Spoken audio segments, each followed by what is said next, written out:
Vivemos um tempo de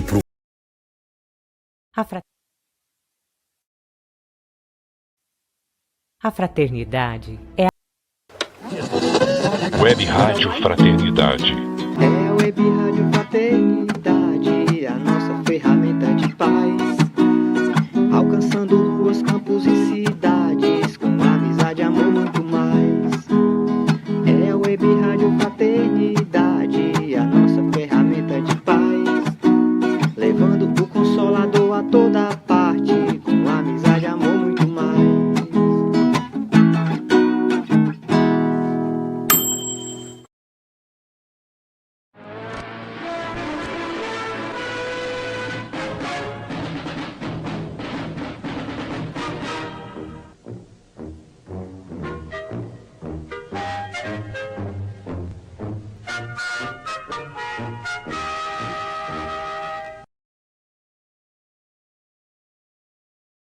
Do internauta, querido ouvinte da nossa emissora do bem, que alegria te receber aqui nesta noite de 1º de junho de 2026, para a gente juntos hoje fazer o programa de número 316 do Pinga Fogo.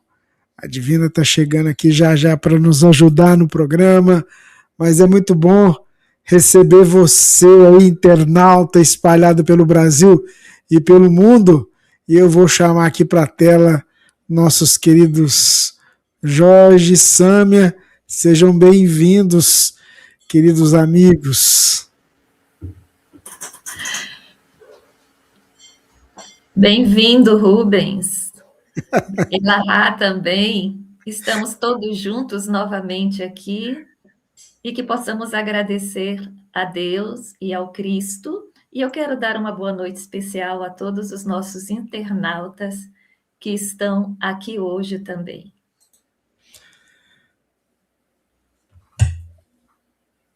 Boa noite, Jorge.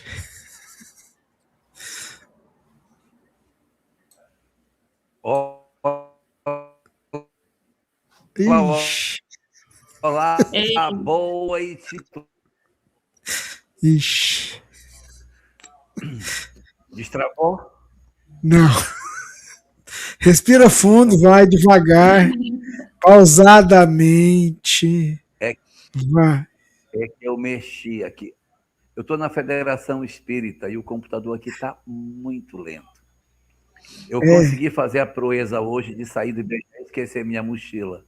Então eu não trouxe meu notebook, eu não trouxe nada, eu estou só com...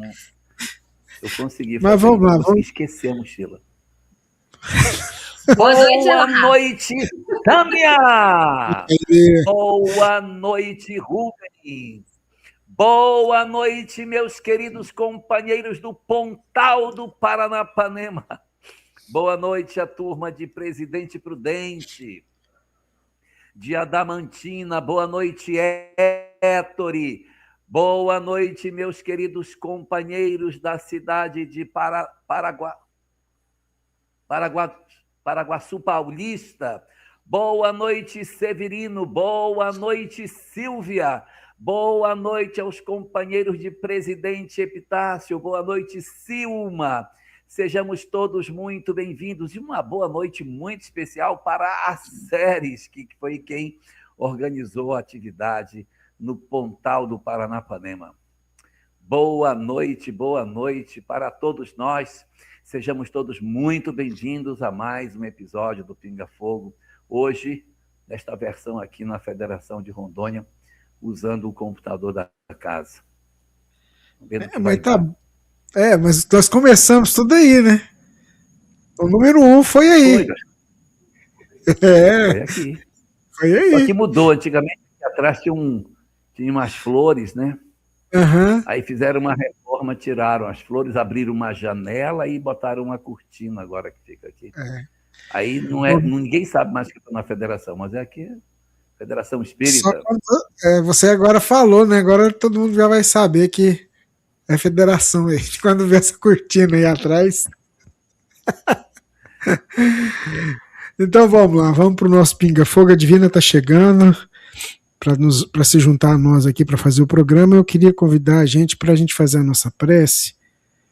E nesse momento, Senhor, eu queria te agradecer mais uma vez por a gente estar tendo a oportunidade de estar aqui fazendo esse pequenino trabalho, entregando a nossa boa vontade em servir para essa causa. Permita que a tua equipe de benfeitores possa vir estar com a gente, envolvendo tanto o Jorge quanto a Sâmia, ao trazer a palavra esclarecedora, a palavra amiga que conforta os corações, que eles sejam porta-vozes da tua mensagem de amor. E certos de que o Senhor está conosco, que nos acolhe, que nos envolve, é sob a tua proteção, Senhor, que a gente começa, e é sob a tua inspiração também, essa edição de número 316 do programa Pinga Fogo, nesse dia 1º de junho de 2026. Muito, muito obrigado, Senhor. Que assim seja. A Divina chegou aqui, já vai dar seu boa noite, Divina.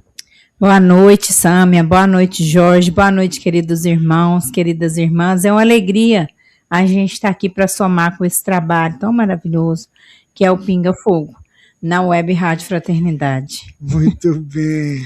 Ô, Sâmia, o que você preparou para a gente hoje? Hoje, quem preparou o nosso poema foi o José Marcos Trade, o nosso poeta aqui de Curitiba, tá?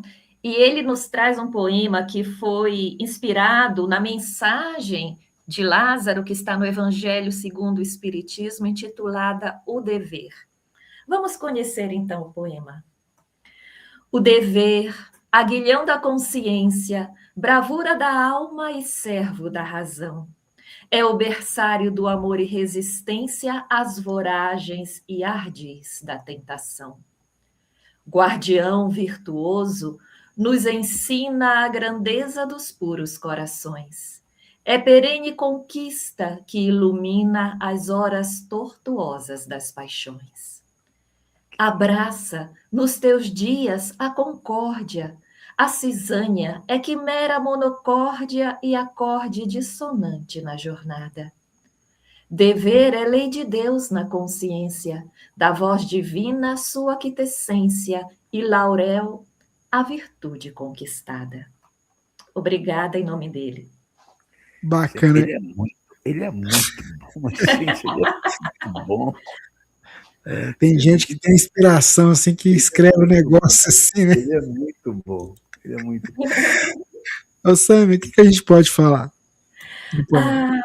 Eu fui lá reler essa mensagem que o poema se inspirou, e realmente é uma mensagem muito consoladora, assim como o poema. Porque ele fala aqui, logo na primeira estrofe, que o dever é aguilhão da consciência, é o berçário do amor e resistência às voragens e ardis da tentação. O que é isso? É quando nós estamos querendo ceder à tentação, mas nós não cedemos. Nós vamos querer cair de novo naquele vício, mas não caímos. Queremos voltar a ser aquela pessoa que ofende, mas nos controlamos, nos educamos e não ofendemos. É quando a gente quer desistir de algo, de uma luta que é difícil para nós, mas não desistimos. Quando queremos ir embora porque não estamos suportando mais, mas ficamos mesmo assim. Então, o dever entra como, segundo agora a mensagem no Evangelho, como uma bravura da alma, aonde aquela alma enfrenta as próprias angústias que sente diante de uma luta, de um desafio que a vida nos traz. É quando fazer o certo dói. A gente aguenta a dor, mas não desiste de fazer. Muitas pessoas pensam assim, poxa, eu faço tal coisa porque eu sinto que eu tenho que fazer, mas a minha vontade era chutar o balde, é largar, ninguém me agradece, todo mundo é mal agradecido, mas mesmo assim eu fico porque a minha consciência exige.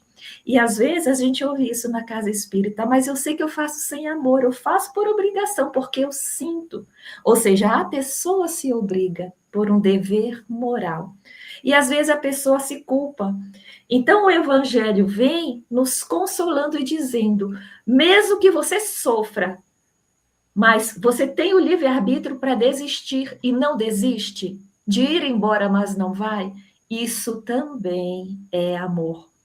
E o Evangelho coloca isso nessa mensagem, o dever. O homem que cumpre o seu dever ama a Deus mais do que as criaturas e ama as criaturas mais do que a si mesmo. Dever também é amor, é a mensagem que fica. Muito bem, muito bem. E você, Jorge? Antes de falar do poema, eu queria falar da excelência do trabalho que o Trad faz. Ele realmente, os poemas que ele constrói são realmente muito bem elaborados. Ele trabalha cada palavra, cada construção, a métrica perfeita, até a sequência da tonacidade das sílabas. É muito impressionante a perfeição do trabalho dele. Ele é um parnasianista, né? O vocabulário dele, né? O vocabulário dele é excelente. O Olavo Bilac dizia assim: a poesia deve sair das mãos do poeta como a joia sai das mãos do ourives. Perfeita, trabalhada, bem delicada cada pedaço. E eu vejo muito isso nos trabalhos que ele faz. E com relação ao poema em si, eu, para facilitar aí na interpretação disso, eu enxergaria o dever como sendo aquela disciplina que Emmanuel pediu de Chico. Disciplina. A disciplina. O que é o dever? É o que eu devo fazer, é o que eu preciso fazer, mas que às vezes não é o que eu, em princípio, gostaria de estar fazendo. Eu gostaria de deitar, ficar dormindo até mais tarde, mas eu tenho que levantar. E eu levanto, ai meu Deus, eu preciso ir. E aí você puxa uma coragem lá dentro, levanta e vai fazer as coisas, e vai fazendo, né? E isso é muito importante, porque a disciplina antecede a espontaneidade. Nesse trabalho que ele está colocando, desse esforço que vai sendo o berçário da virtude, o berçário do amor, ou seja, aonde vai surgir as virtudes em função da disciplina, nós vamos encontrando, pelo exercício do dever, a naturalidade da criatura em executar determinadas coisas. E aí a gente vai crescendo na medida em que vai se aprimorando no uso do nosso livre-arbítrio para usá-lo da maneira mais adequada. Agora, só tem um ponto, né? Que o dever, ele não pode se apresentar como sendo a máscara, né? Porque às vezes a gente mascara o que eu gostaria de fazer, cria uma máscara do que nós não somos, iludimos a nós próprios e aos outros, nos apresentando mais virtuosos do que não somos, e na medida em que nós criamos essa falsa ideia do que somos, nós podemos nos iludir achando que somos virtuosos, quando em verdade nada possuímos. Questão não. Lição número 110 do livro Vinha de Luz, Caridade Essencial. Então ali a gente precisa estar consciente de que o dever é a prática da disciplina para alcançar a virtude, mas eu não posso me iludir afivelando no rosto uma máscara de virtude que eu ainda não possuo, sob pena de eu criar uma fantasia daquilo que eu verdadeiramente sou.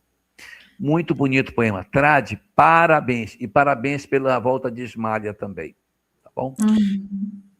Muito bem. É o nosso Pinga Fogo, edição de número 316. A primeira pergunta que a gente traz do nosso internauta, Jorge Sam, é o seguinte, olha. No capítulo 2 do Livro dos Espíritos, diz que o objetivo da encarnação é chegarmos à evolução. Para uns é expiação, para outros missão. Aí eu pergunto, onde inicia a expiação, se aqui nos parece ser a primeira vez como encarnado, pois a palavra é encarnação, e se formos criados espíritos simples e ignorantes, fazendo entender que não havíamos experienciados as vicissitudes da vida corpórea. Outra questão é, como passamos pelo esquecimento, é possível identificar se nossas dificuldades seriam expiações ou provas? O que a gente pode dizer para o nosso internauta, gente? Ok. Bom, primeiro que simples e ignorante, apresentado em O Livro dos Espíritos, em 5 questões diferentes, questão 115, 121, 133, 634 e questão 1006, não se refere à condição nominal. O homem não é simples e ignorante. Um rato não é simples. Uma barata não é simples e ignorante, porque ela já tem muito conhecimento. Ela sabe caçar, ela sabe se reproduzir, ela sabe comer, ela sabe um monte de coisa. Simples e ignorante está ligado ao átomo primitivo que não sabe nada. Questão 540 de O Livro dos Espíritos. Então, a simplicidade, a ignorância, está naquela condição que eu só sei dominar um elétron e um próton. Eu só sei isso, não sei fazer mais do que isso. 2 elétrons e 2 prótons e 2 nêutrons, que seriam o hélio, caramba, já é um negócio complicado demais para mim. Então, nós temos que entender que a simplicidade e a ignorância não está na condição nominal. A condição nominal já tem conquistas inimagináveis aí na nossa longa caminhada pelos reinos anteriores que a gente viveu. Então, quando ele fala sobre a questão da encarnação, a encarnação da condição humana, que o objetivo dela é a evolução, sem dúvida nenhuma. O nosso objetivo da encarnação é a evolução. Mas eu não posso evoluir no mundo espiritual? Eu posso evoluir no mundo espiritual. E por que eu encarno se eu posso evoluir lá? Porque aqui eu tenho mais condições de esquecer o meu passado e avançar mais rapidamente do que vivendo no mundo espiritual, olhando para a imensidão de culpas e de equívocos que eu cometi. A encarnação abafa o passado e nos permite avançar de maneira mais efetiva, em função dessa compreensão de que a vida pode ser apenas a existência, ajuda com que eu tenha um apagamento parcial do ontem e consiga me focar mais no agora e poder mudar a minha vida, Paulo Witter. Poder mudar a minha história a partir do momento em que eu promovo essa transformação. No mundo espiritual, o meu passado sempre estaria me assombrando. Então, como diz a Sâmia, a gente encarna para esquecer 3 coisas: o mal que fizemos ao outro, o mal que o outro nos fez e o mal que fizemos a nós mesmos. Nós precisamos desse esquecimento para que a gente consiga avançar. Então, a encarnação também nos possibilita esse esquecimento para promover o nosso processo de progresso. Então, aí você vai entender a questão da encarnação e do porquê que ela promove o progresso da criatura. Com relação à questão de saber se é prova ou expiação, isso não é o mais importante, porque que atitude que eu vou tomar se for uma prova ou se for uma expiação? Se esquecemos, é porque é importante que assim seja. E aqui eu lembraria uma frase do Buda. Perguntaram ao Buda: por que nós não lembramos do nosso passado se já vivemos várias vezes? Se eu já vivi várias vezes, por que eu esqueço do que eu vivi? Responde o Buda: porque nós não lembramos. Porque eu não lembro do meu passado, já vivi. Responde o Buda: porque era para esquecer. Se fosse para lembrar, lembraria. Esquece porque é conveniente esquecer. No nosso grau de evolução, abrir o porão do nosso passado é uma loucura. O inconsciente já é suficiente para nos perturbar. Imagina se o inconsciente viesse todo para o consciente. Que passo que nós conseguiríamos dar? Então, o que se é prova, se é expiação, não nos importa. O que importa é fazer o que Deus determinou ao povo de Israel quando estava perdido no deserto. Moisés perguntou o que fazer e a voz que falava com ele respondeu: diga ao povo de Israel que marche. Então eu digo para você, marche, ao invés de tentar olhar para trás sem ter uma resposta efetiva. Livro Ceifa de Luz, capítulo 45. No finalzinho da mensagem diz assim: que nós devemos andar na vida como o motorista do carro.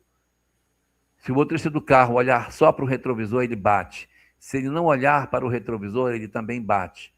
O retrovisor é o passado, é só uma olhadela rápida para se orientar, mas o olhar é para frente, porque é para frente que a gente anda. Se olhar muito para o retrovisor, a gente vai bater. O importante é entender também que seja prova, seja expiação, seja missão, tudo vai conduzir à nossa evolução, porque tudo vai ser experiência que vai nos acrescentar, seja intelectualmente, seja no campo das emoções, da moral, da educação dos pensamentos. Vai nos acrescentar, tá? Temos que entender que todo esse processo começou no momento da nossa existência, tá? Enquanto espíritos, princípio espiritual, depois espíritos imortais, no momento em que nós começamos a adquirir a idade da razão e a distinguir o bem do mal. Na hora que a gente diz, agora eu sei o que é certo e o que é errado, ótimo. Isso significa um grande degrau de evolução, esse entendimento do bem e do mal. Mas no momento em que eu faço, eu sei que isso é o caminho certo, esse é o errado, mas eu vou por esse aqui, ou pelo errado, eu vou por esse aqui, eu pego o caminho errado, eu me responsabilizo pelo resultado das minhas escolhas. E aí que a alma complica. Se nós fôssemos almas que não estivéssemos tão vinculadas aos vícios morais da alma, conhecendo o que é certo para fazer, escolheríamos o caminho mais certo, mas às vezes o caminho certo faz com que eu tenha que abrir mão de muita coisa, né? De desistir de muitos sonhos mirabolantes, de poder, de domínio, e aí eu abro mão do certo e eu sigo pelo errado, e aí que a gente se compromete, tá?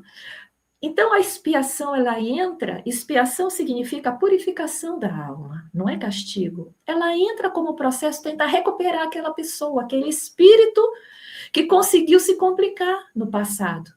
Então, a gente passa por experiências que nos reeducam a alma e ao mesmo tempo, abrem uma circunstância para corrigir o mal feito.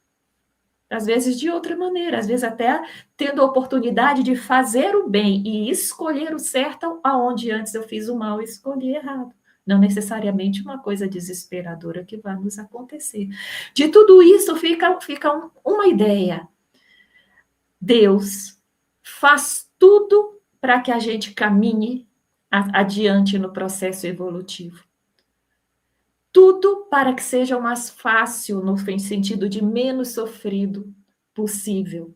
A bênção do esquecimento, a bênção de nós sermos internados num corpo de carne que nós precisamos, num orbe que nós precisamos, numa situação cultural, racial, que nós precisamos, sempre tudo certo, inclusive familiar, aonde nós possamos resolver as perrengas, passar por experiências que nos acrescentem e, ao mesmo tempo, cumprir pequenas missões. Ah, mas como é que eu vou distinguir missão de expiação?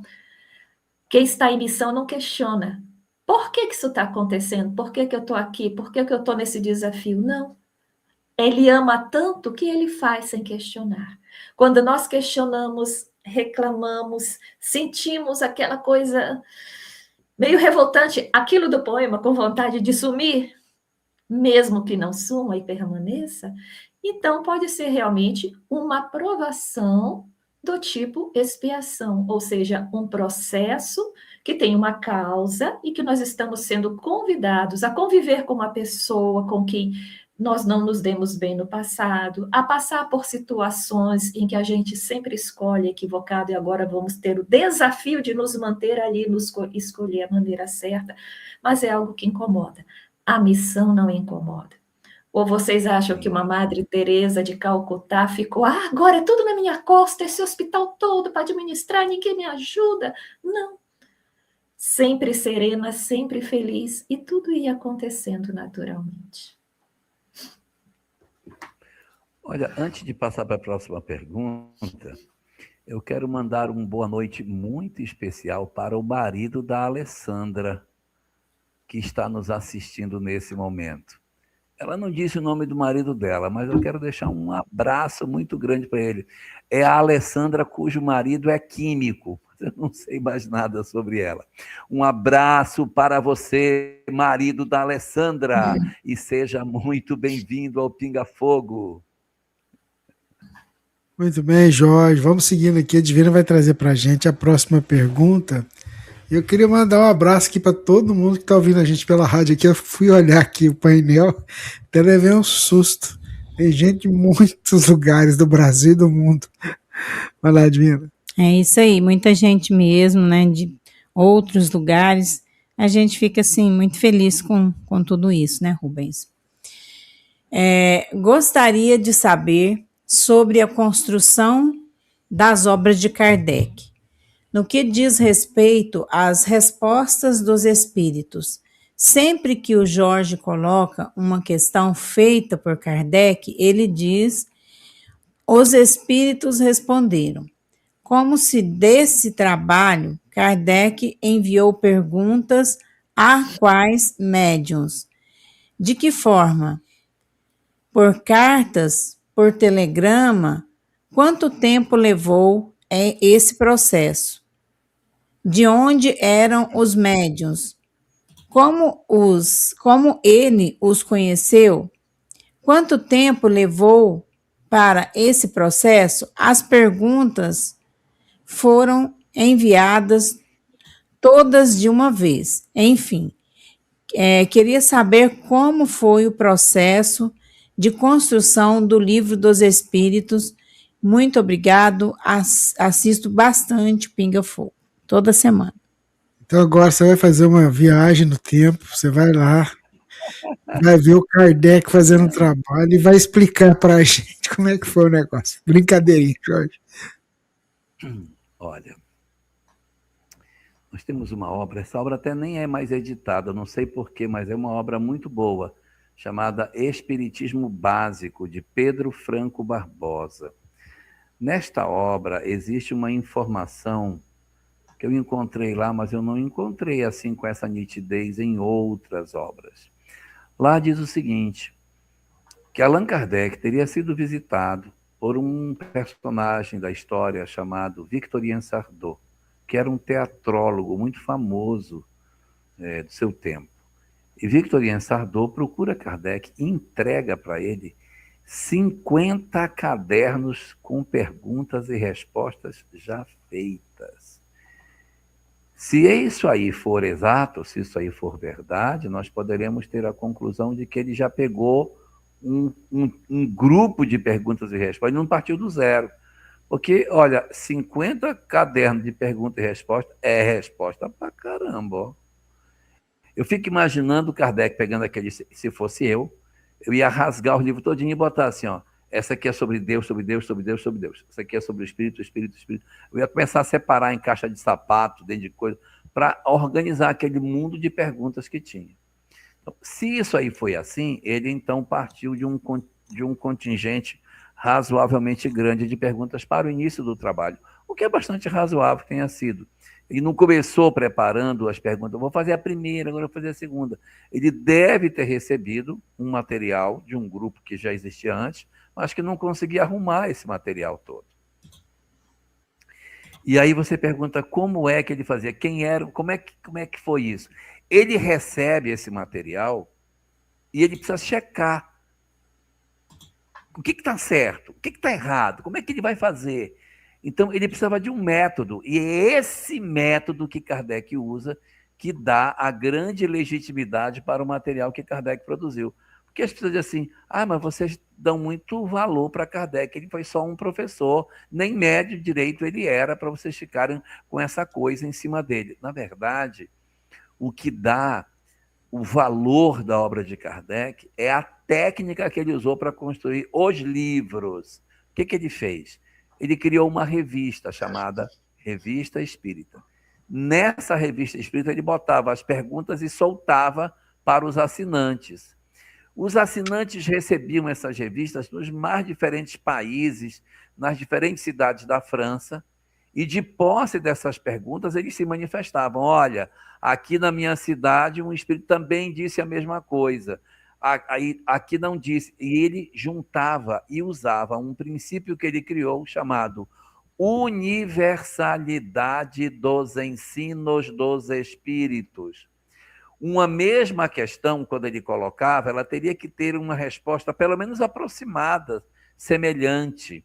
não digo com as mesmas palavras, mas a ideia tinha que convergir na mesma direção.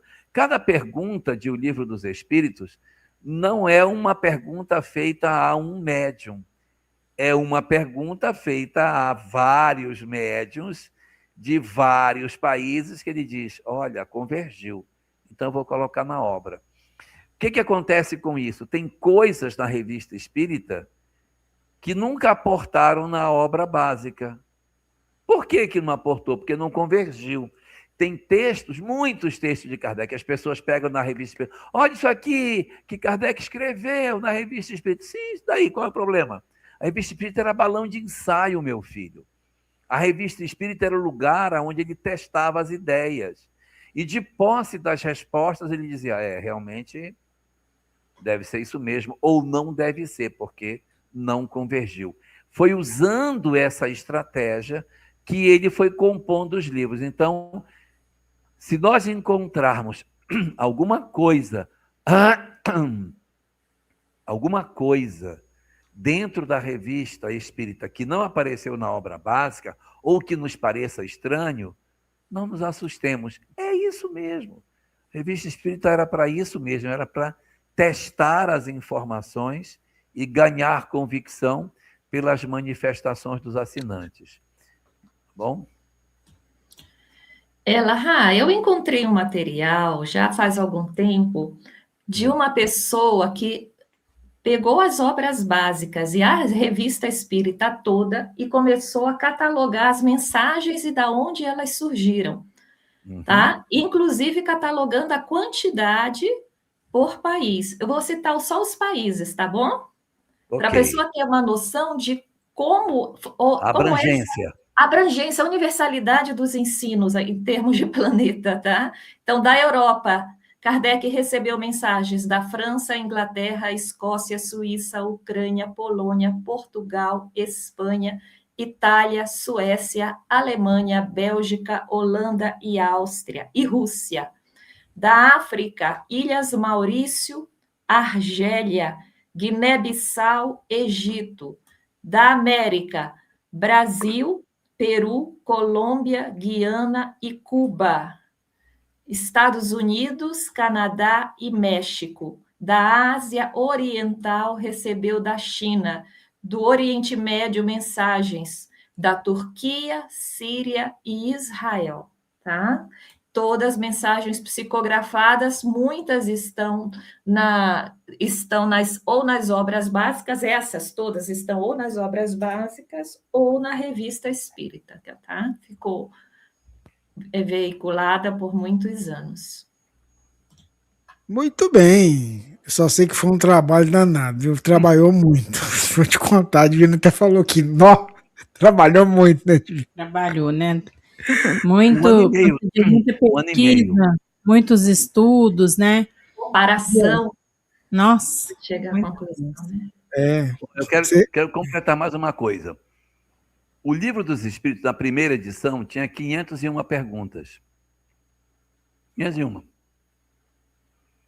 Porque ele só teve um ano e meio de pesquisa. Então, ele produziu o primeiro livro. Depois ele ampliou na segunda edição. E na terceira edição é que ele fez esse livro que a gente conhece, que tem 1.018 perguntas. Algumas perguntas, inclusive, ele refez, tá?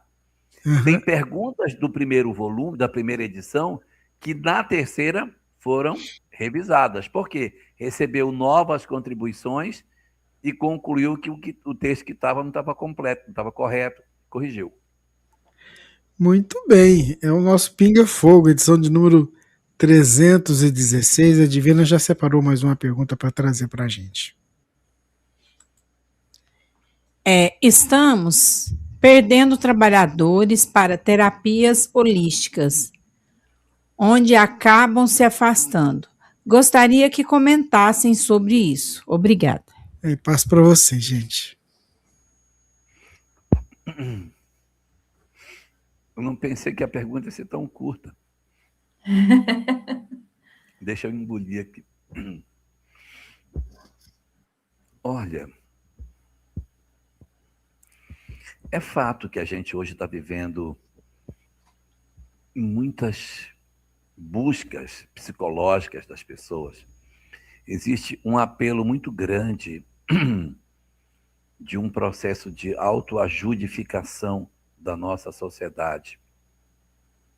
Muitas pessoas buscando autoajuda, buscando terapias alternativas, gurus de psicologia. Isso é muito comum hoje. E é compreensível que algumas pessoas estejam se interessando por esse tipo de trabalho, por esse tipo de conhecimento. Isso não deve nos incomodar, porque o Espiritismo não é o único caminho que conduz à felicidade. Se algumas pessoas se sentem atraídas para essa mensagem, para esse tipo de conhecimento, que eles sigam em paz. Eles não são nossos inimigos por conta disso. Questão 798 de O Livro dos Espíritos nos fala que o oposto do espiritismo é o materialismo. Esse é que é o problema. Mas as diversas doutrinas espiritualistas são nossas irmãs. E se alguém não se sente confortável dentro da doutrina espírita, é mais aconselhável que ela vá viver a sua vida no ambiente que ela se sente em paz, do que ela querer alejar o espiritismo, trazendo práticas que ela acredita, contorcendo a verdade espírita para se adaptar aos seus conceitos. Não é muito mais saudável que essa pessoa vá viver dentro do ambiente que lhe é próprio? Porque não é o espiritismo que a gente precisa se preocupar, que tem que ganhar o mundo, mas é a verdade espírita. Essa é que tem que ganhar o planeta. A imortalidade da alma, a reencarnação, o mundo espiritual. Gente, isso não tem rótulo. Quem é o dono da reencarnação? Quem é o dono da imortalidade? Graças a Deus, não tem dono. Livro dos Espíritos, conclusão, 6ª parte, 3º parágrafo. O Espiritismo não é obra de um homem. Não é obra de um homem, é uma obra coletiva. E ótimo que seja assim. Então, se os nossos companheiros estão em busca de outras coisas, que eles sigam o caminho que eles acham que é mais conveniente.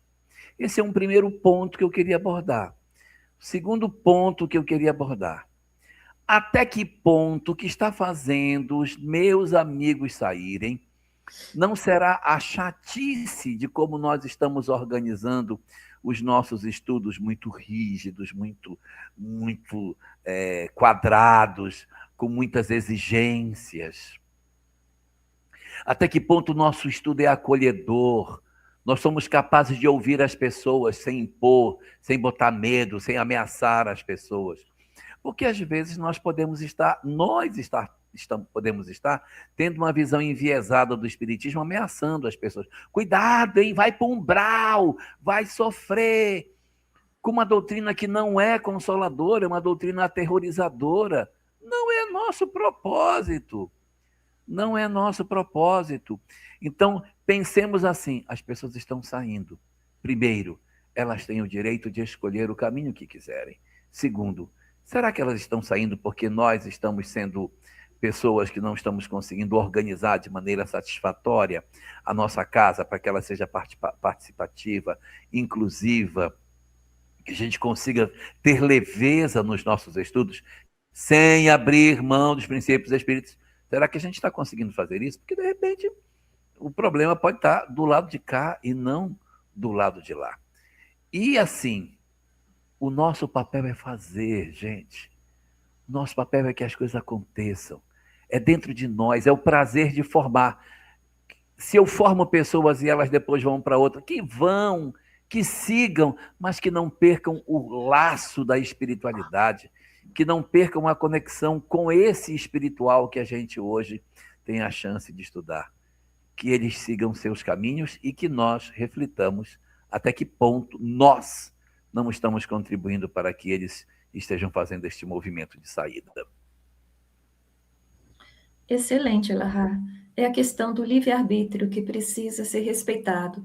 Agora, é claro que quem trabalha na casa espírita sabe que vai dando um desespero quando a gente vê que aquela pessoa que carrega aquele trabalho, de repente decide seguir por outro caminho, a gente fica preocupada com o trabalho. E agora, quem que eu vou encontrar? Porque, infelizmente, nós encontramos muito a situação de pessoas muito queridas, que estão há muito tempo na casa espírita, né, que já têm até um certo grau de conhecimento, mas que não conseguem, não têm condições, seja por que motivo for, de assumir um trabalho voluntário, que exige muito da pessoa. Não é só o ir, é o preparar o material para fazer esse trabalho, né? Mas uma coisa que eu queria também refletir é que trabalhador espírita também tem conflito. E às vezes esse trabalhador espírita sai em busca de tratamentos outros, porque ele não encontra um lugar de escuta na casa espírita. E às vezes cansa nós que entramos na casa espírita e, de repente, nos deparamos com uma quantidade de ensinamentos, de esclarecimentos que convidam e justificam um processo de reforma interior, e, de repente, a gente começa a colocar aquilo que o Lara falou, a máscara. Não, agora, né? De repente, rapidinho, eu sou diferente, eu não tenho mais conflito, eu entendo os meus familiares problemáticos, e isso é uma aprovação, aí a gente começa a catalogar, o perigo de ficar catalogando, e finge que está tudo bem, mas por dentro nós estamos explodindo, nós estamos com uma panela de pressão que um dia estoura. Então, às vezes, nós na casa espírita temos que conduzir para um atendimento fraterno, abrir um espaço, um ambiente de escuta para os trabalhadores espíritas, onde eles se sintam à vontade de dizer, eu não estou bem, eu desabei na minha casa, eu não suporto, eu cheguei a fazer isso, a dizer aquilo, que hoje a gente guarda, porque o que vão pensar de mim? Ou então se fala e diz, minha filha, você precisa trabalhar mais, olha, eu estou angustiada, está acontecendo, precisa trabalhar mais, aconteceu esse problema, pode ser obsessão, você entendeu? Esses rótulos fazem com que a pessoa busque um outro ambiente onde ela vai ouvir, eu entendo a tua dor, eu entendo o teu drama, vamos cuidar disso juntos. Então, essa sensibilidade, principalmente a casa espírita, que tem tanto conhecimento, precisa ter em relação a si mesmo, a seus próprios trabalhadores. É o nosso pinga-fogo. É isso aí, gente. Vamos lá, vamos seguindo aqui, porque a Divina já separou ali mais uma pergunta, Divina. Jorge, Peraí. vocês lembram aqui? Peraí. Aí, agora sim. Jorge, o que nós estamos tomando para ficar acordado? Suquita. Café. Não, uma suquita de uva. Suquita zero. De uva. Eu nem posso muito. Olha lá. Os quadradinhos seu? Não, isso aí não é os quadradinhos, não.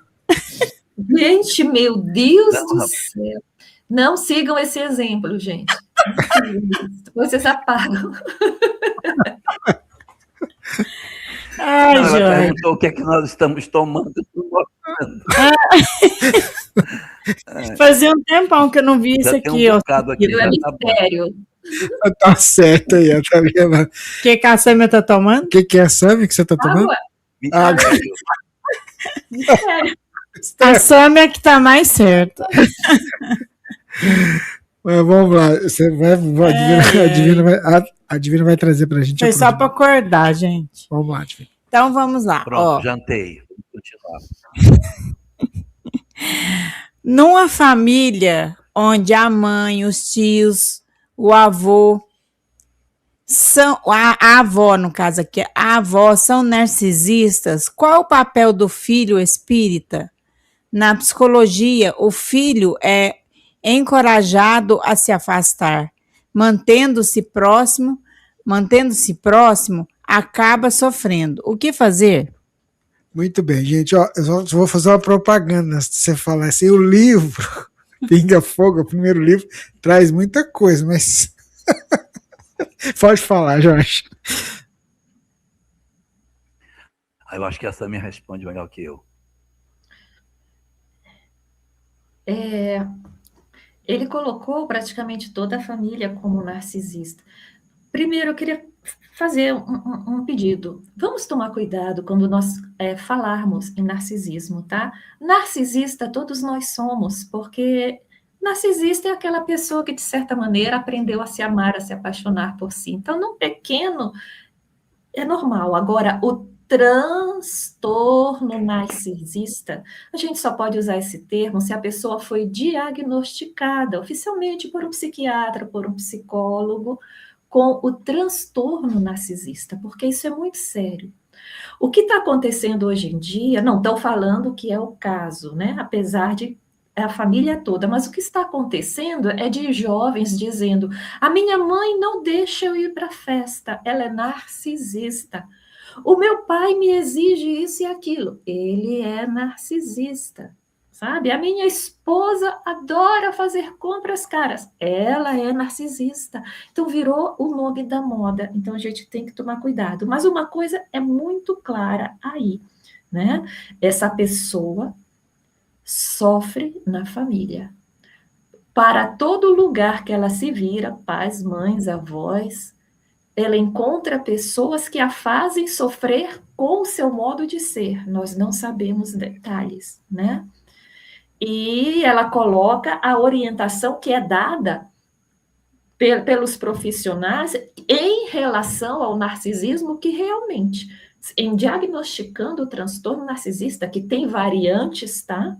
Inclusive vinculada à sociopatia, que é muito perigoso, a orientação, quando está impossível, é que a pessoa se afaste, porque a convivência com o narcisista verdadeiro adoece qualquer um e não tem cura. Então, a vítima do transtorno narcisista, a pessoa que é vítima aí nessa história, ela passa por um processo emocional, mental, em que o narcisista tem o dom de manipular as próprias emoções dessa pessoa. Então, é importante, e às vezes a pessoa não percebe, né, que está acontecendo essa escravidão emocional, às vezes, que ela se afaste para se preservar. O afastamento é o suficiente para ela se preservar.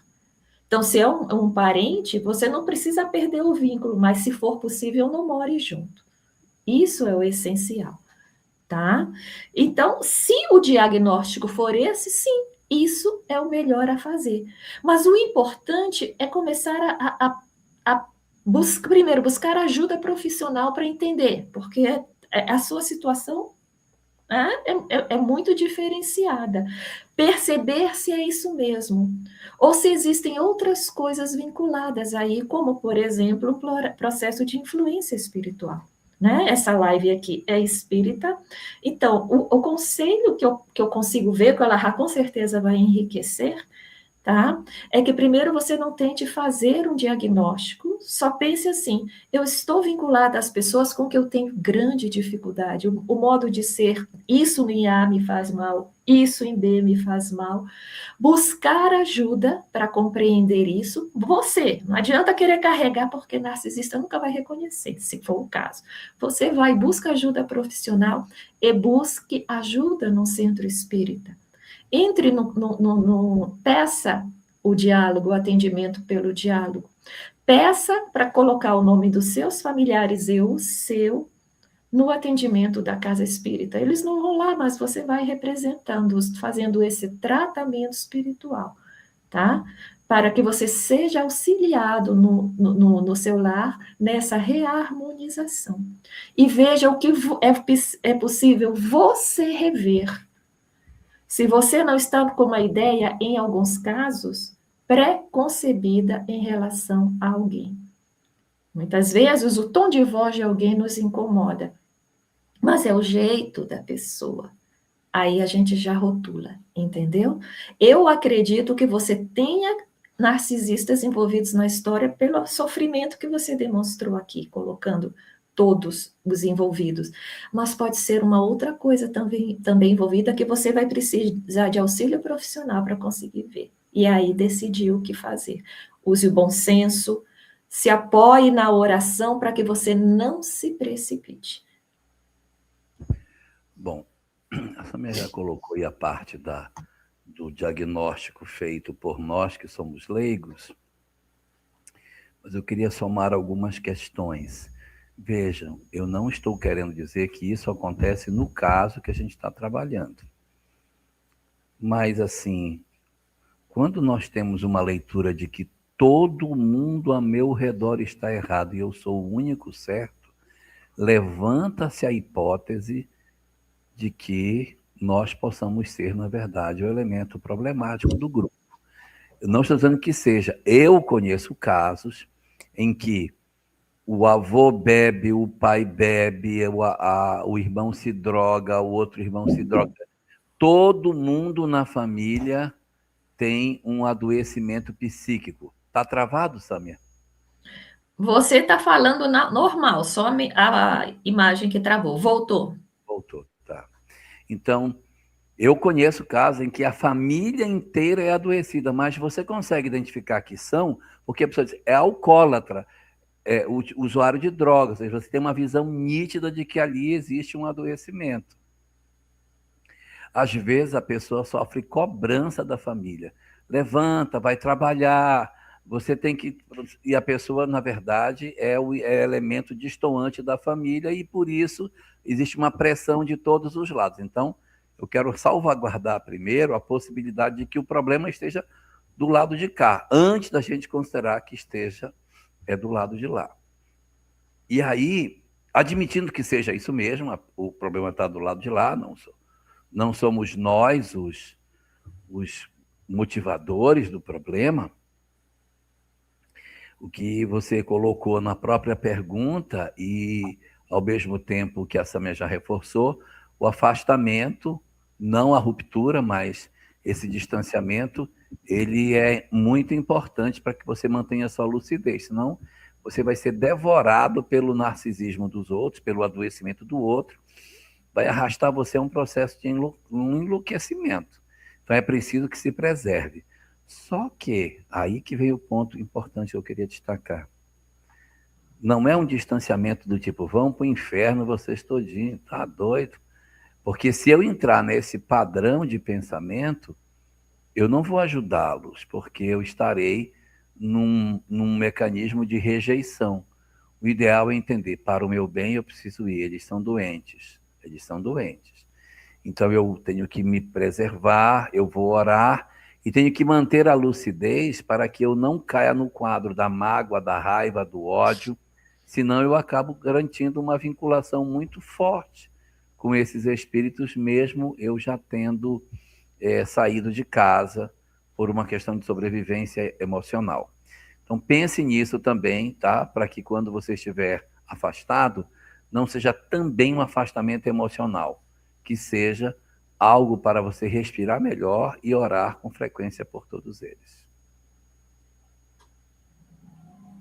Muito bem.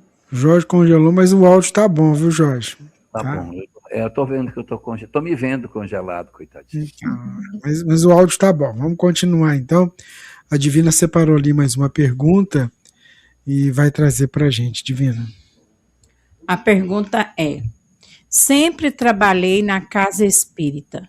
Agora, devido à saúde e idade, não estou indo. Pensei em fazer um grupo de estudo em minha casa. Seria viável? Ou posso ter problemas? Muito obrigada. Passamos para vocês. Olha, fazer um grupo de estudo em casa é uma coisa até bem interessante em função das limitações que você está apontando. Eu só não encorajaria um grupo mediúnico em casa, mas um grupo de estudo é sempre interessante. Um grupo de estudo do Evangelho, um grupo de coisas que sejam no sentido da construção de um ambiente de paz dentro do lar. Como se você estivesse fazendo um Evangelho no lar com amigos que vão visitar você e a gente poder fazer. É muito interessante, sim. Agora, independente do estudo que você possa montar na sua casa, existe grupos de estudo em lives que você pode participar. Tem um monte de pessoas hoje na internet produzindo estudos até interessantes de espiritismo. Você começa a visitar, a ver quais que se adequam ao seu gosto, tanto de condução como de conteúdo, quais são os textos que estão estudando. E aí você se vincula a um desses e vai administrando, não é? Essa possibilidade de, mesmo distante da casa espírita, poder fazer alguma coisa nesse sentido. E aí, tanto quanto for possível, não perder o vínculo com a casa, porque a gente sozinho é como uma brasa que se afasta da fogueira. Se nós não cuidarmos, a brasa apaga. Eu acho muito nobre a sugestão dela, porque sim, às vezes a gente chega numa determinada condição, seja pela idade, seja por uma limitação física, em que a gente não tem como se deslocar nem à casa espírita, nem a outros lugares, e precisa de auxílio, né? E parece ser o caso dela. Mas ela não quer se desvincular do conteúdo espírita, né? E às vezes o grupo de estudo é aquele grupo onde a pessoa não vai estar só no seu estudo, ela vai ter esse contato com outras pessoas. Ela já colocou bem. O estudo, se for um estudo, cuidado para não debandar para a questão mediúnica, e as lives. Uma coisa também que eu vejo algumas pessoas fazerem, aliás, geralmente pessoas bastante idosas, que já não podem ir com regularidade, elas em casa, elas se vinculam ao trabalho assistencial e em casa produzem coisas para doação, para aquele trabalho assistencial. Sejam alimentos, seja marmitas, seja costura, bordados, enxoval do bebê.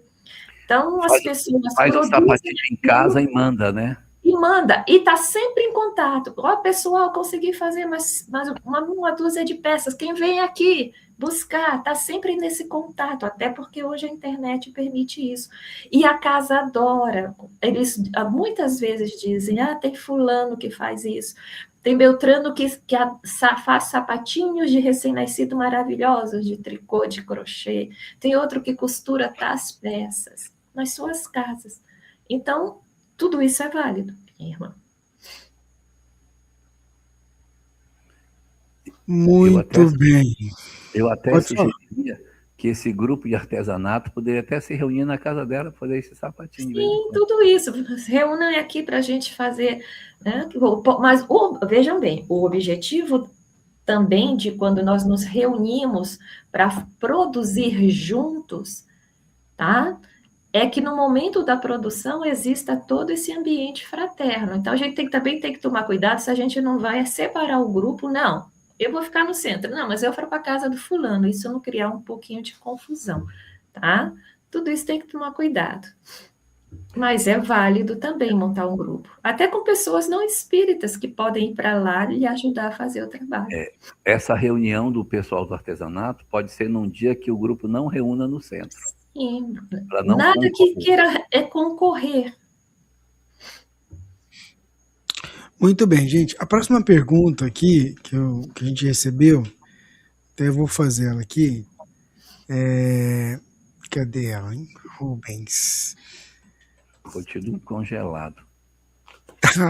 É o calor aí de Rondônia, de Porto Velho. Te congelou. Bom, vamos lá.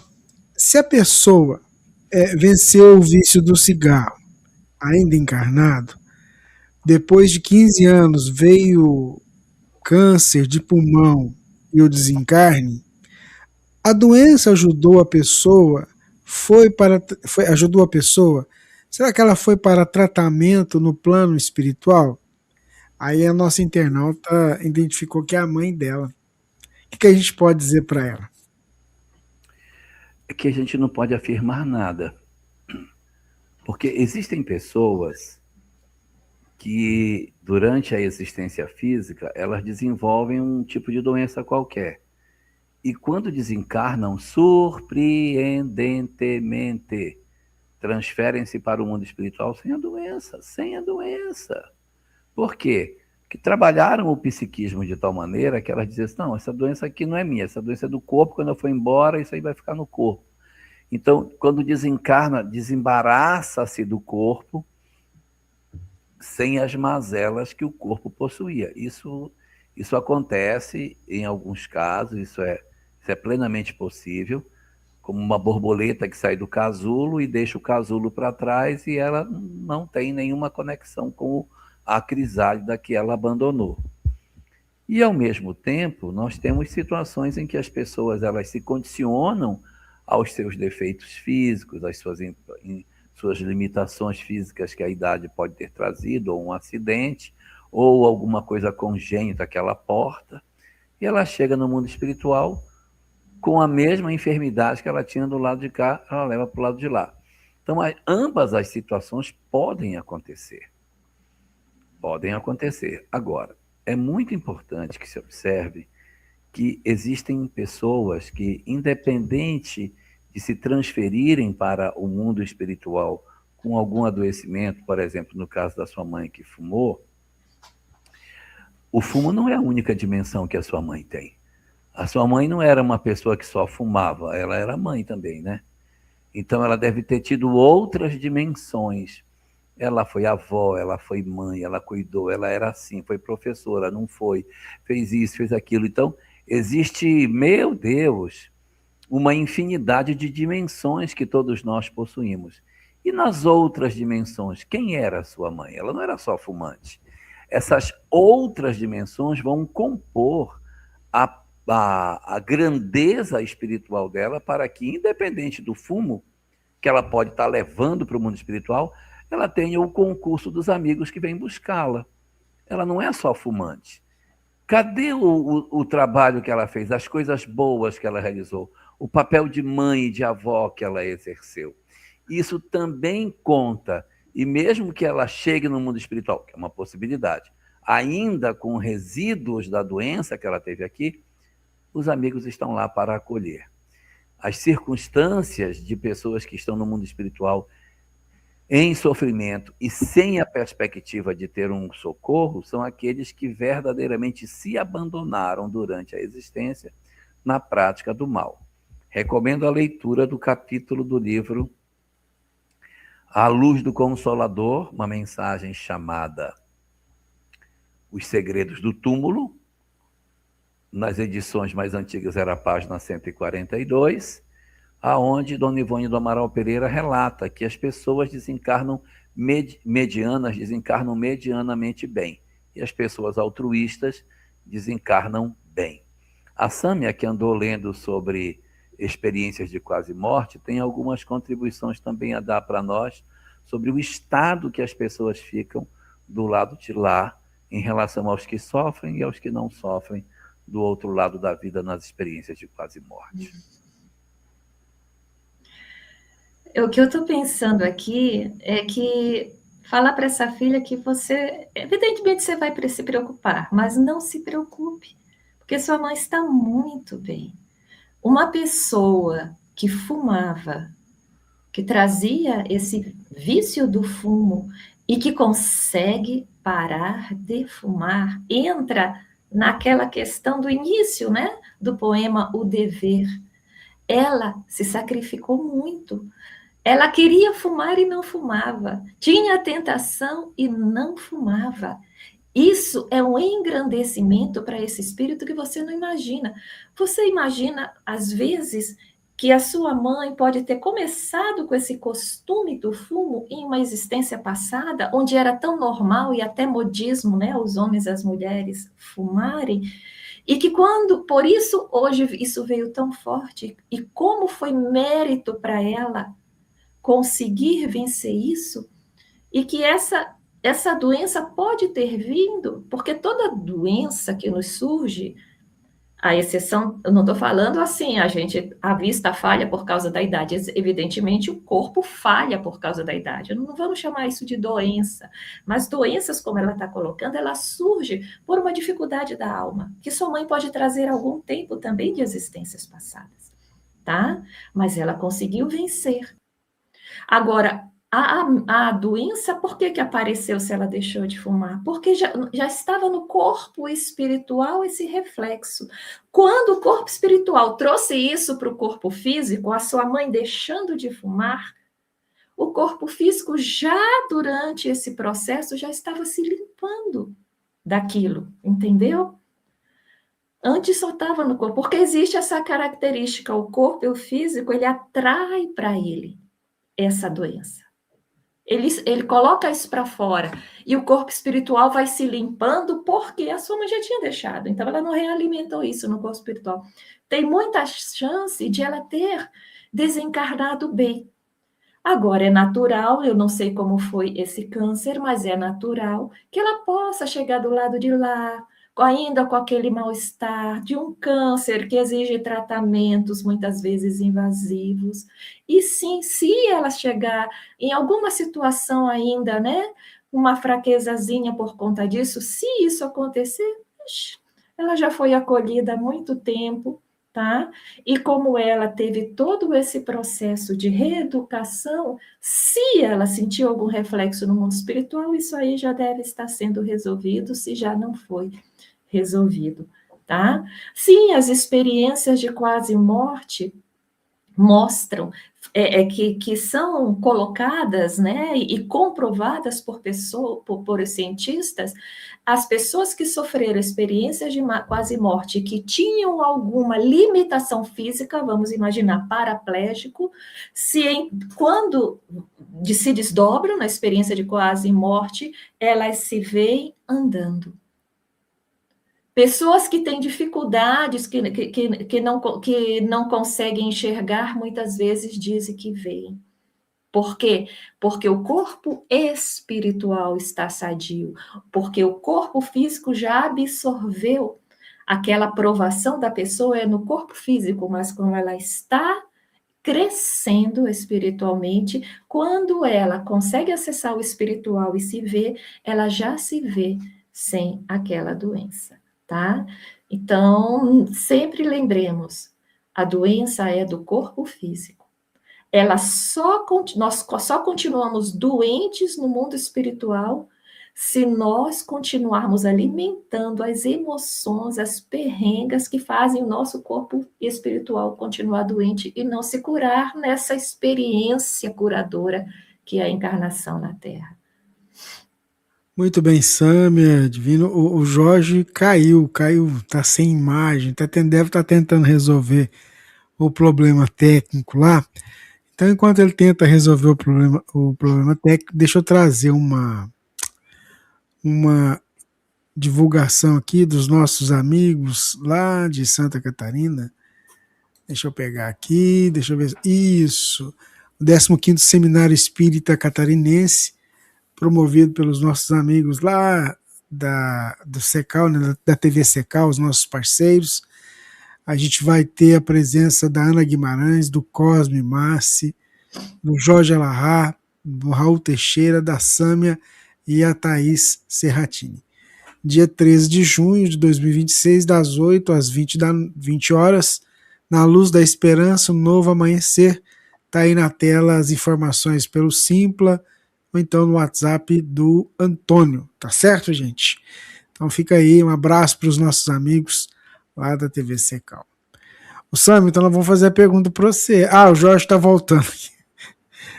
Deixa eu ver se ele vai entrar. Tá aí, Jorge?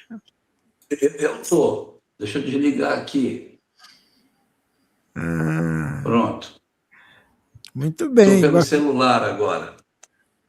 Então tá bom, então, Jorge. Então vamos lá. Divino, você que escolheu a pergunta, né? Eu não estou ouvindo. Você não está ouvindo? Alô? Eu não estou ouvindo. É porque aqui tá no computador. Né? Não, mas então, é porque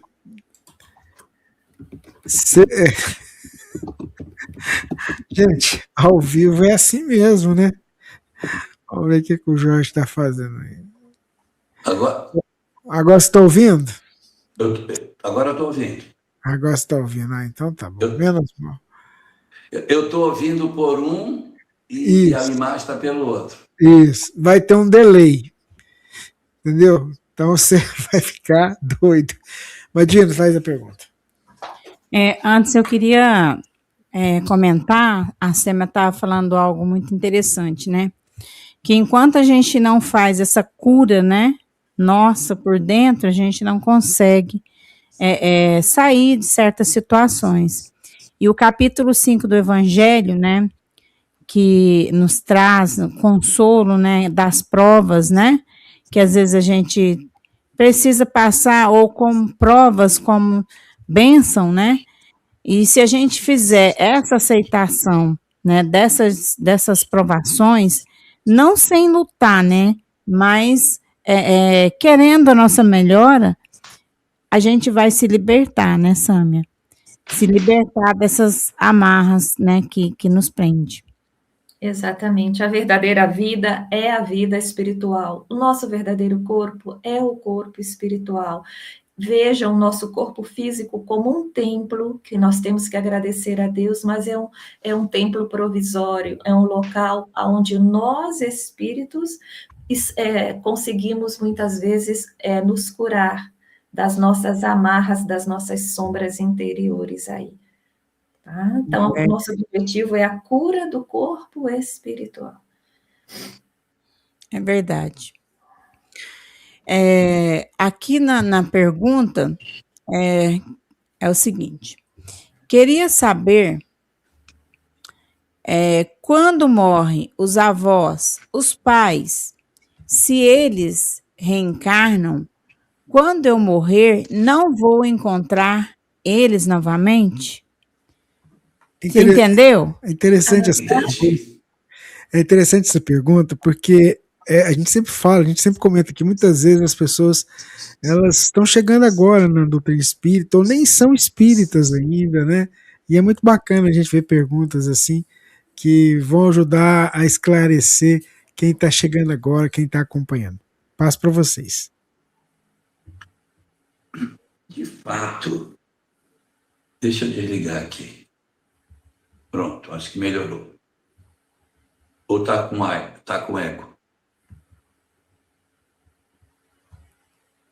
Manda ver. Pode mandar. Se eu fechar aqui, deixa eu ver. Aí você fica sem áudio, aí nós não te ouvimos. Tá, então eu vou abrir aqui, vou fechar aqui.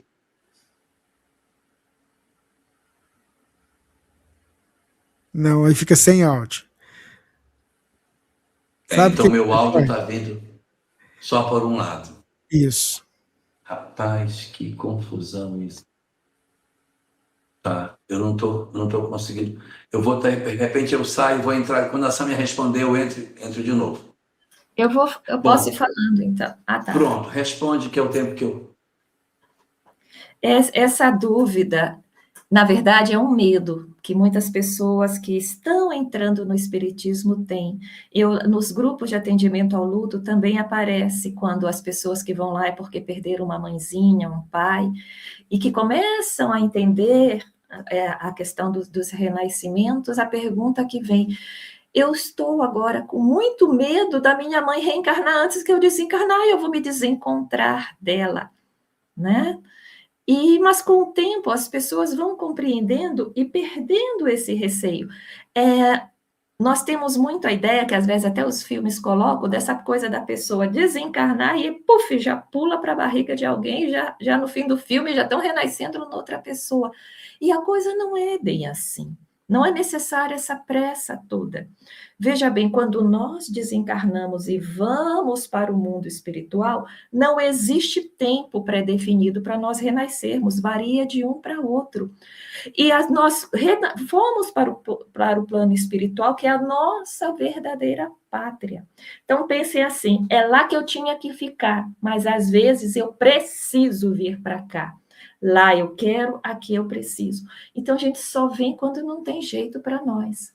Então, é comum as pessoas passarem décadas no mundo espiritual, às vezes séculos no mundo espiritual, tá?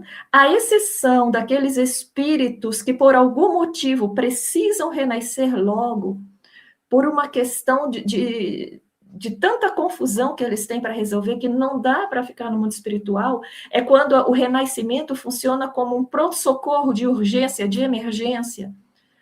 À exceção desses casos, as pessoas têm um livre-arbítrio de dizer, eu quero esperar os meus para que a gente se reúna, porque nós nos amamos, fazemos parte da mesma família espiritual, que é uma família não de laços consanguíneos, mas de amor, para que nós decidamos o nosso futuro.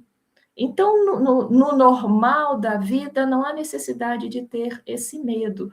Sempre a expectativa que se tem, e sempre os casos que se lê, principalmente nas cartas consoladoras, são as pessoas dizendo: aqui eu fui recebida por fulano, Beltrano, e não só parentes, como amigos de escola, amigos que nós temos na Terra, pessoas queridas, e sim, avós, bisavós, às vezes o meu pai, o meu tio, estão aguardando essas pessoas.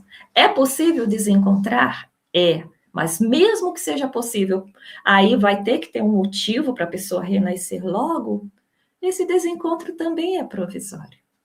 Tá? Porque não tem como as pessoas que se amam ficarem separadas uns dos outros, seja aqui na Terra, seja no plano espiritual. E essa dúvida é só enquanto a gente precisa renascer. A roda das encarnações não é para sempre, é só enquanto nós precisarmos dessa lição. Um dia a gente não vai precisar renascer nesse corpo grosseiro mais. E aí ficaremos junto dos que amamos. Nada separa. Muito bem, Jorge. A resposta da Samia foi bastante completa. Então, eu queria só deixar uma contribuição pequena. Quando nós vemos as cartas consoladoras, um personagem muito comum nas cartas consoladoras são os avós. Então, se os avós estão lá, que dirá meu pai, né? Então, você vê que o tempo que a gente fica desencarnado, aguardando que aquele núcleo familiar se reencontre, ele é razoavelmente longo, o que não impede que, em alguns casos, eles reencarnem. Sim, acontece. Mas, nas condições mais esperadas, as famílias precisam se programar. E aqueles que têm vínculos aguardam uns pelos outros para que eles consigam novamente viverem juntos e continuarem o seu processo de aprendizado.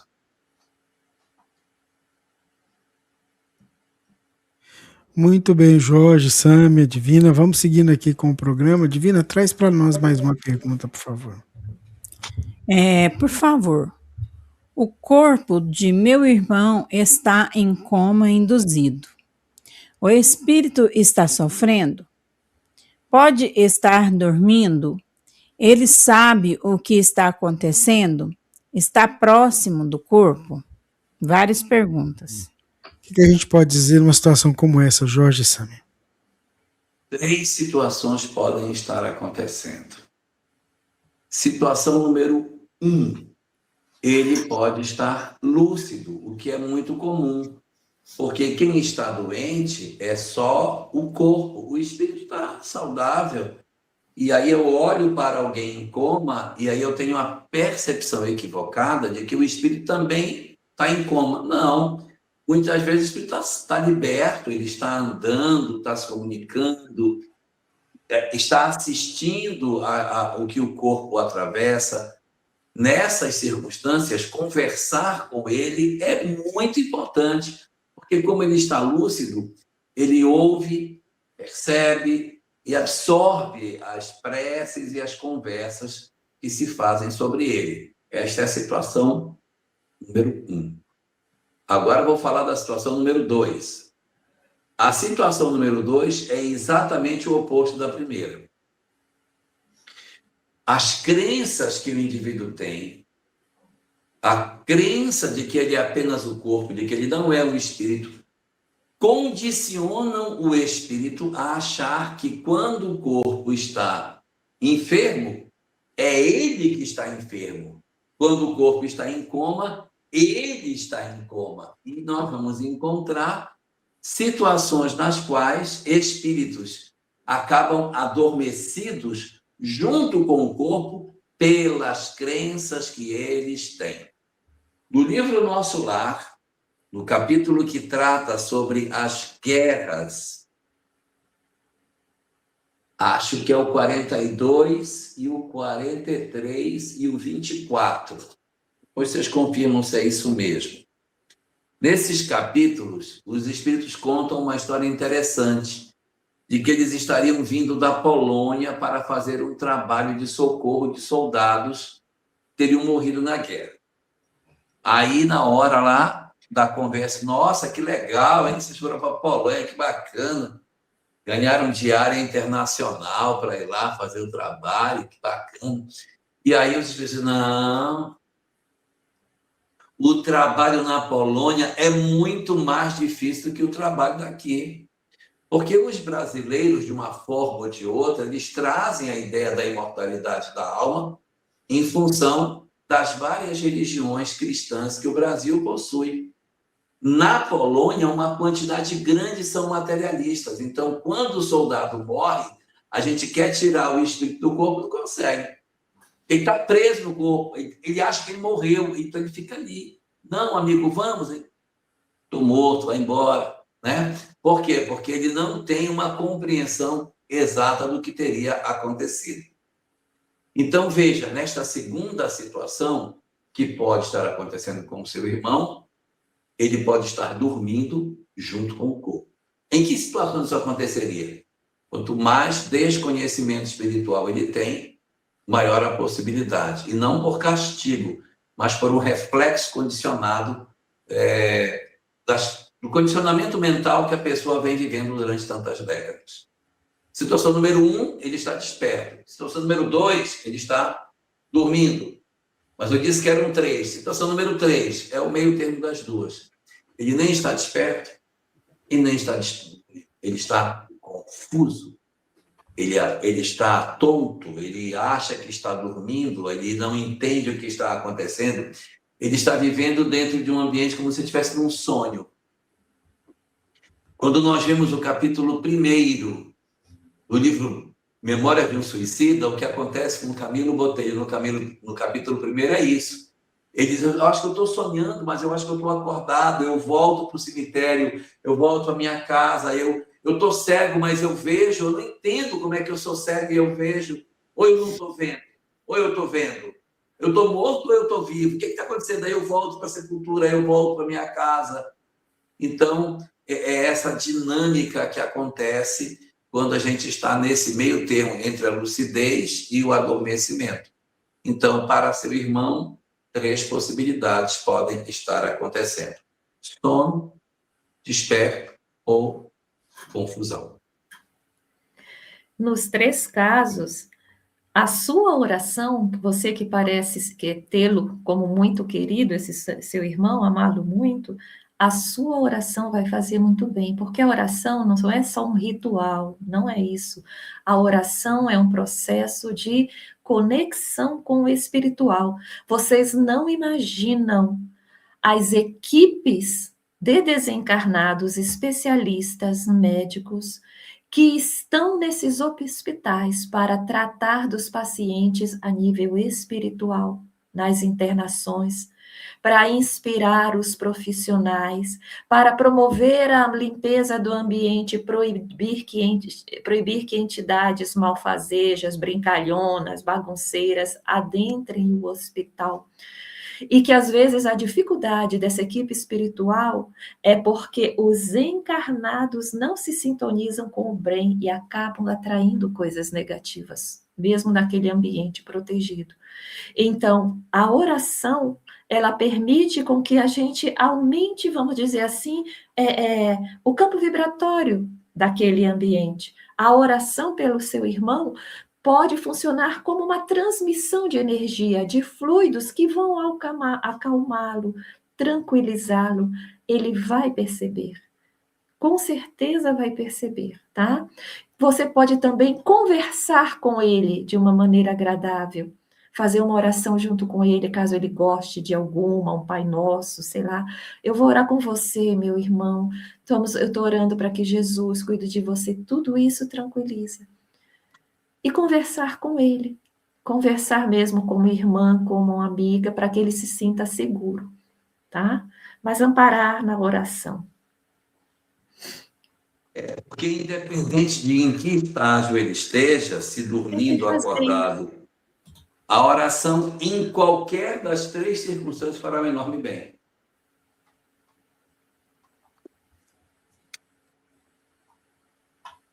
Muito bem, Jorge, Sâmia, queridos internautas, queridos ouvintes. Muito bom poder estar aqui com vocês fazendo essa edição 316 do programa. A gente vai terminar um pouquinho mais cedo hoje, por causa dessas questões técnicas aqui também, para a gente descansar também um pouquinho, né? Eu vou pedir para o Jorge fazer a prece, mas você consegue acessar os recados aí? Mais ou menos, eu acho que eu consigo. Vou tentar. E essa camiseta sua é bonita, né, cara? Essa camiseta aqui eu ganhei de um pessoal aí, rapaz. Olha lá, Olha aí. Ó, gente, corre lá, vem pro céu. Tá vendo esse QR Code aí que tá perto da Sam? Esse QR Code é o QR Code pra você entrar lá no céu, tá? Ai, ai. Mas Enviei então, no teu e-mail o recado, Elahá. Oi? No teu e-mail eu fotografei o recado.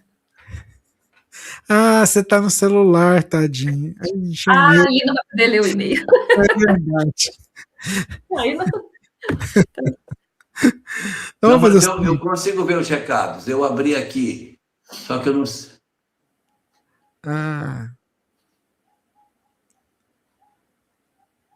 Então eu vou ler o recado, então, vai. Isso. Vou ler o recado, então. Vamos lá, vou pegar o recado que chegou aqui no WhatsApp. Ontem estive no Centro Espírita Humberto de Campos, na zona rural da cidade de Guidoval, Minas Gerais, participando do mês espírita em comemoração aos 56 anos de fundação da casa, em 26 de maio de 1968.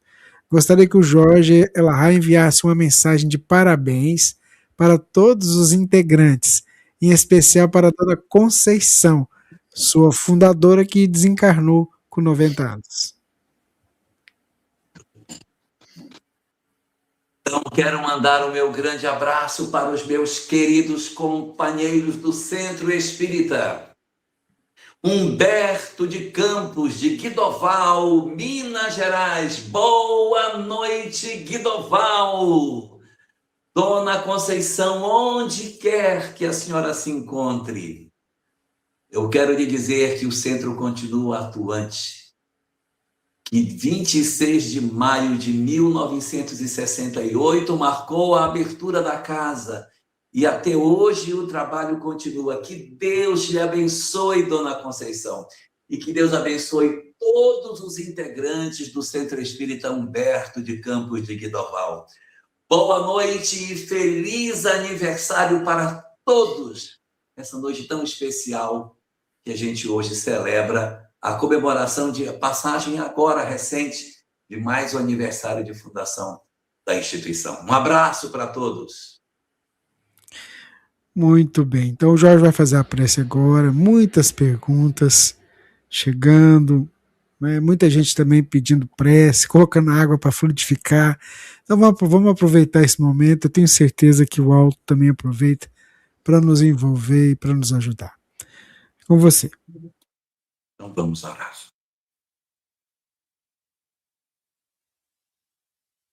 Querido Senhor nosso,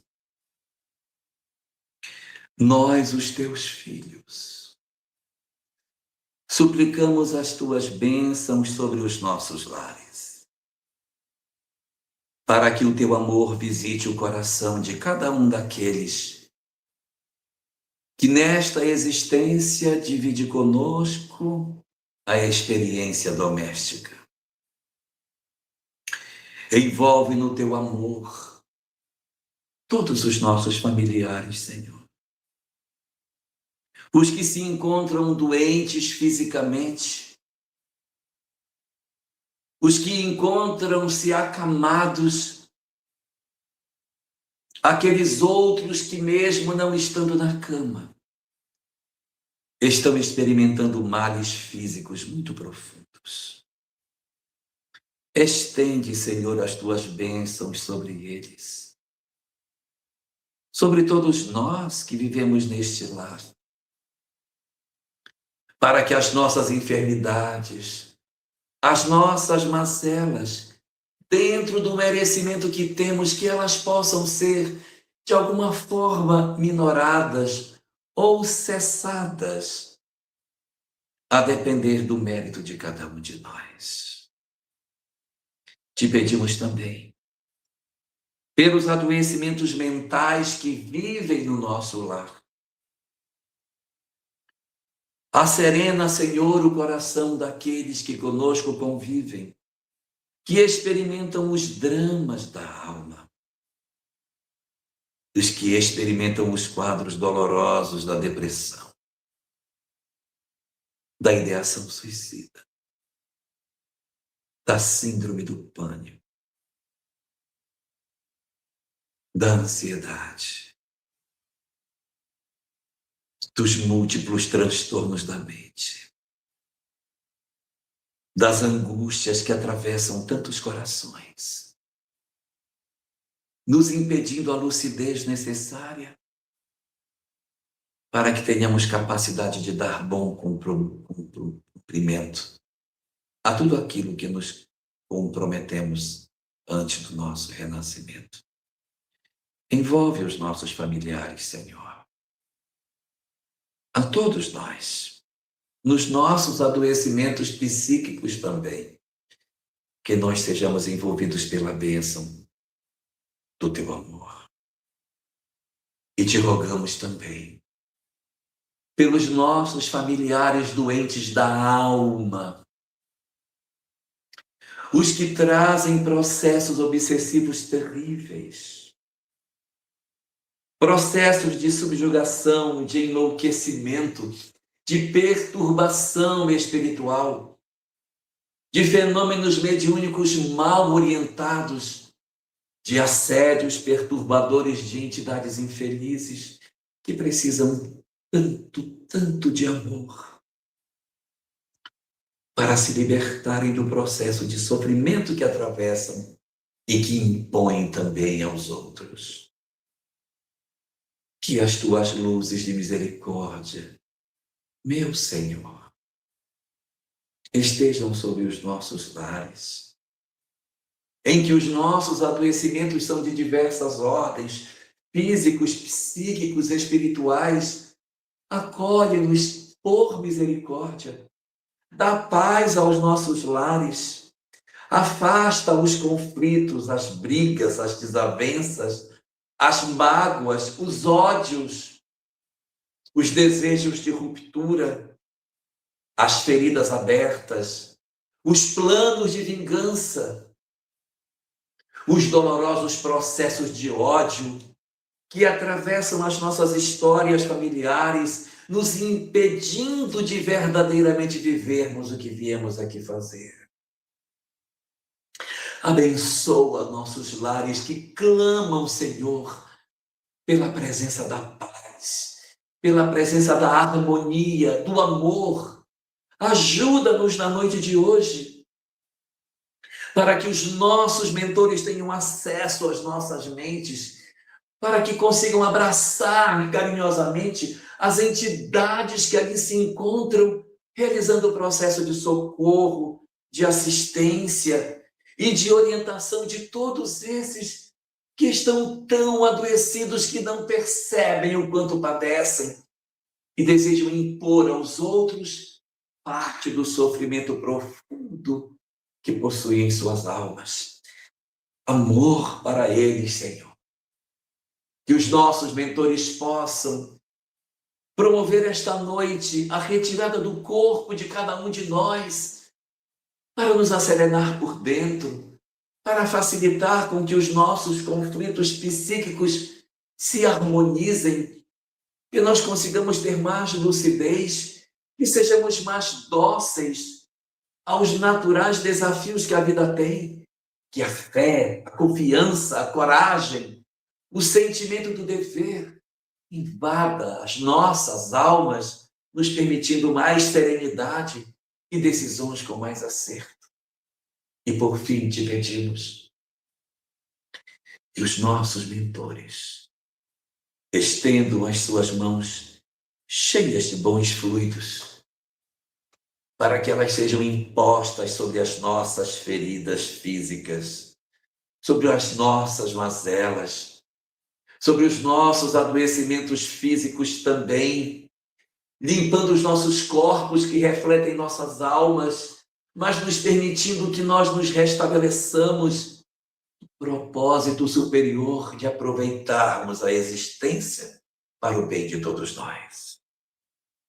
Confiamos assim, Senhor, os nossos lares aos teus cuidados, que as tuas bênçãos iluminem todos os bons propósitos e que as tuas luzes de amor estejam acesas no nosso lar, iluminando todos os compartimentos, levando luz, harmonia, amor a todos os que ali vivem, nos permitindo a paz que há tanto tempo buscamos. Que tu permaneças assim conosco, Senhor, envolvendo os nossos lares sob a tua proteção e nos guardando sob o teu amor e a tua paz, que nunca cessa. Muito bem, a nossa gratidão mais uma vez ao alto por todo esse envolvimento. Divina, seu boa noite. Boa noite a todos, ao Jorge e à Sâmia, que possamos ter uma semana de muita luz, de muita paz, de muitas bênçãos na nossa vida.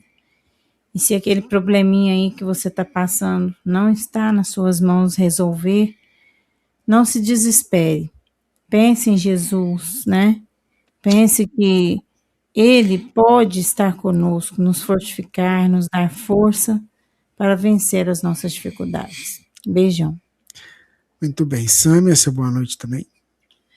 Boa noite a todos nós. Elahá, Rubens, Divina.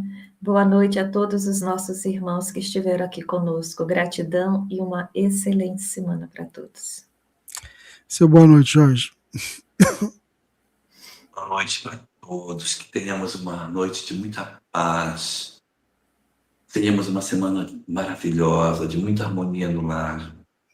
Quero agradecer a todos a presença, a participação, as contribuições, as perguntas, as complementações. Obrigado. Agradecer ao Rubens, à Divina, por essa oportunidade que nos confere, da gente poder ter essa chance, estarmos estudando, conhecendo a doutrina espírita. E agradecer muito a Sâmia por ter aceitado esse desafio de estar comigo aqui nesse trabalho, que é tão desafiador, mas que, nossa, ela enriqueceu tanto com as suas respostas, com suas contribuições. Então, queria deixar aqui publicamente meu agradecimento, meu muito obrigado a você. Você trouxe de contribuição para o programa. Muito obrigado e boa noite para todos nós. Isso mesmo, viu, Sâmia? Faço as palavras do Jorge, a minha, da Divina, e vamos que vamos, tem muito serviço pela frente, tá? Gente, fica com Deus, muita paz, gratidão imensa, e se Deus permitir, você achar que a gente pode estar, a gente está aqui semana que vem, tá bom? Com notebook. Com notebook. Com notebook. Esqueci a mochila toda, nunca vi. Não, semana que vem estou em casa, meu amigo, estou em casa. Tá certo, graças a Deus, gente. Fica com Deus, um abração para todo mundo. Tchau, tchau.